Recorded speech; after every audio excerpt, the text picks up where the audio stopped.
ஆண்டவரே, என் வீட்டுல என் வேலைக்கார ரொம்ப கொடிய நோயில அவதிப்பட்டு இருக்கா. நீங்க தான் காப்பாத்தணும். என்ன வீட்டை கூட்டிட்டு போங்க.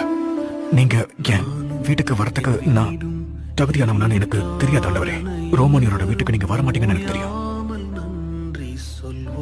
நீங்க ஒரு வார்த்தை மட்டும் சொல்லுங்க, என்னோட வேலைக்காரன் குணமடைவான். நீங்க இவர் பேசினதை கேட்டீங்களா? இஸ்ரவேலருக்குள்ளும் நான் இப்படிப்பட்ட விசுவாசத்தை காணவில்லைன்னு மெய்யாகவே உங்களுக்கு சொல்றேன். இந்த மனுஷன் ஒரு புற ஜாதி. நான் இதுவரை சந்திச்ச யாரையும் விட என்னால செய்ய முடியும்னு அவர் நம்புறதுல அதிக தைரியமும் நம்பிக்கையும் கொண்டிருக்காரு. நீங்க போலாம். நீங்க விசுவாசித்தபடியே உங்களுக்கு ஆக கடவுது. நன்றி. நீங்க நம்ப போறதில்ல. எனக்கு ஏற்கனவே தெரியும். நீ பரிபூர்ணமா சுகமாயிட்ட.